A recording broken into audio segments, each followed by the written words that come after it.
Hi guys and girls, I'm Obsidian Ant and welcome to 3307. This is where I take a look at the news and happenings in and around Elite Dangerous. This week, players grouped together to tackle the challenge of botting and cheating. New players are targeted in a scam to turn them into indentured servitude, slaves basically. And Frontier answer a few new questions about Odyssey.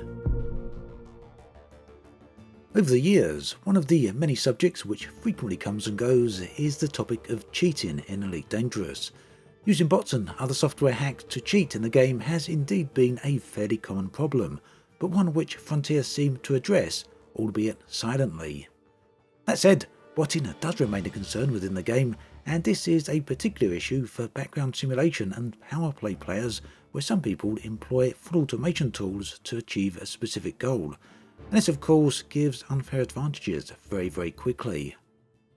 Now, with a specific focus on this issue, a number of large and small player groups have come together in an attempt to help restrict this issue by forming an agreement of sorts, a pledge which all groups sign up to.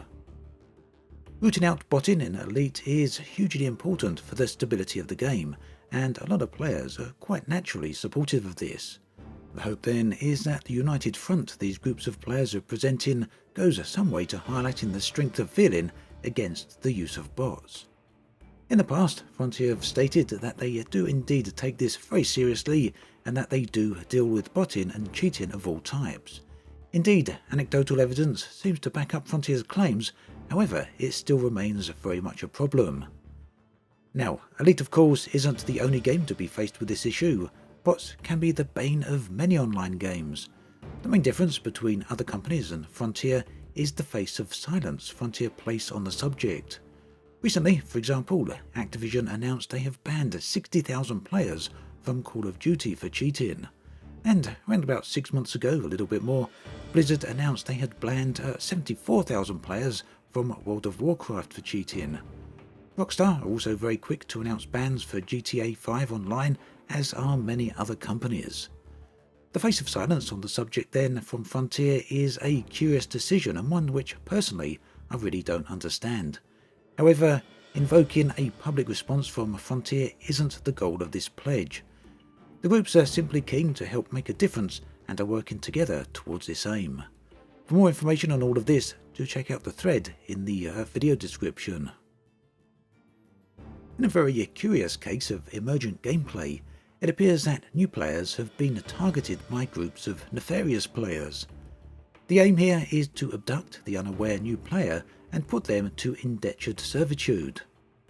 The unusual scam takes the guise of players and groups with fleet carriers acting as helpers. They offer the new players information on special mining ship builds and even lend them money to get these builds. The money in question is likely loaned to the players via fleet carrier transactions. So once this is all done, the players have a brand new, very special, they believe, mining ship, which just so happens to be limited to a 2 light year or so jump range. The helpers then offer to take players to a rare and rather special mining location. You just need to board their fleet carrier. 800 light years later, in the middle of nowhere, the new players are guided towards mining. Now the so-called helpful players in this equation, well, they'll even go ahead and buy the goods from the new players. You just need to go and mine for a bit and we'll pay a very handsome price. Just sell them on our fleet carrier here, they claim. Now, of course, the ore is purchased well below market level and the new players are trapped in a star system they have no capability of leaving. Maybe being new players, it doesn't enter their heads to self-destruct and respawn back safely at home. Now, how long this has been going on for really is anyone's guess, but eventually the word got out. Player groups of more genuine, friendly nature decided to help out, sending their fleet carriers to the lonely location. These helpful fleet carriers then set up very high buy orders, giving the trapped players an alternative location to sell at. Some of these fleet carriers would even ferry the trapped players back home. Once again then, this proves that Elite can be a very hostile galaxy, where many things are possible. The lesson here, beware who you trust. This week we have another short round of questions and answers between content creators and Frontier.